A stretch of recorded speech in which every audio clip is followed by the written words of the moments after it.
have control of.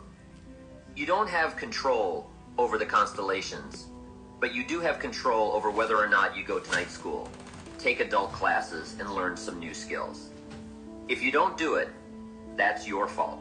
You've got to take personal responsibility. You've got to be self-reliant. How do you know when you're successful? Do you have to be a millionaire? No. All we ask of you is that you earn all you possibly can. If you earn $10,000 a year, and that's the best you can do, that's enough. God and everything else will see to it that you're okay. The key is to just do the best you can. If it's $10,000 a year, wonderful. If it's $100,000 a year, wonderful. If it's $1 million a year, wonderful.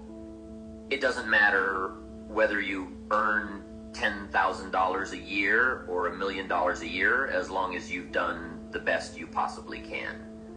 The essence of life is growth. It is doing the best you possibly can. Here's what is interesting. Humans are the only life form that will do less than they possibly can. Humans are the only life form that will settle for less. All other life forms, except human beings, strive to their maximum capacity. How tall will a tree grow? As tall as it possibly can. You've never heard of a tree growing half as high as it could. No. Trees don't grow half. Trees send their roots down as deep as possible. They stretch their limbs up as high as possible and produce every leaf and every fruit possible. As a matter of fact, you've never heard of a human growing halfway physically. That is, we keep growing until we're done. It's genetically coded. That's a part of life that we can't control. It's the growing of our minds that we can control, but we tend to neglect this. It tends to get away from us. All life forms inherently strive toward their maximum potential, except human beings. Why wouldn't we strive to become all we can be, to fulfill our potentials? Because we have been given the dignity of choice. It makes us different than alligators and trees and birds. The dignity of choice makes us different than all other life forms. And here's the choice: to become part of what we could be, enough to get by, or to become all that we can be.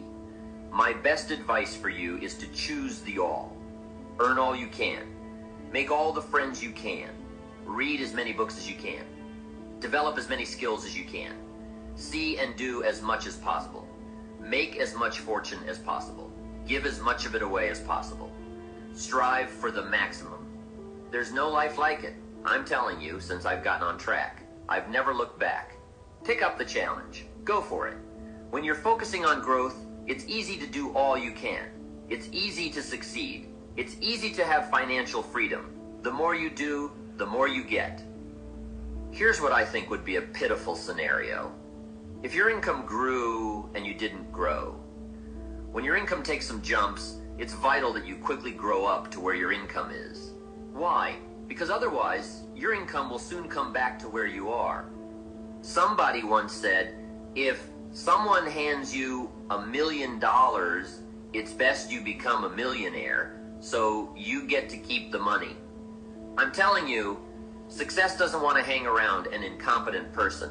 The problem with winning the lottery is the lack of self-development the person has gone through to be able to master and keep the money. The fortune is bigger than the person, rather than the person being bigger than the fortune. If you're a parent, use the challenge of parenting to personally grow. See what you can become. If you want to reach your children, you can't lack stories and illustrations. You can't lack wisdom and power. And the only way you can become the best kind of parent is by personal development, becoming better than you are, stronger than you are, wiser than you are. You are growing so that your investment grows.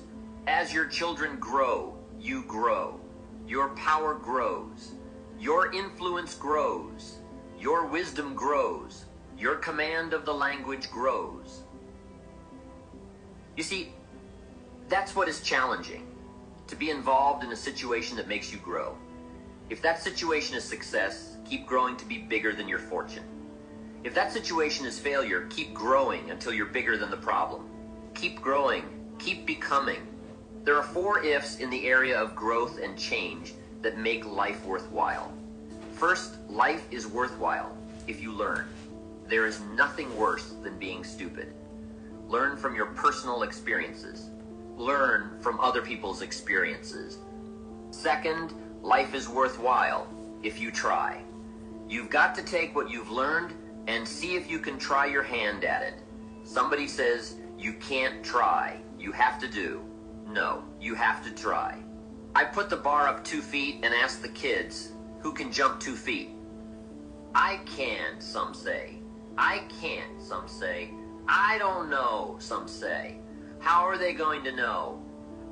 They've got to try. Just back off and run at it. What if they knock the bar down? Does that mean they can't jump 2 feet? No, they have to try it again another way. Maybe they need to start lower and build up to that height. When the record book on you is finished, let it show your wins and your losses. But don't let the record show that you didn't try.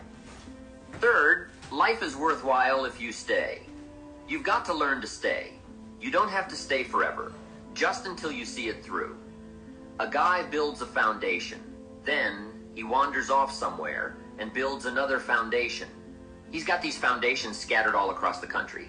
No walls, no roofs, just a bunch of foundations. That's not a good reputation to develop for yourself. Stay until it's over.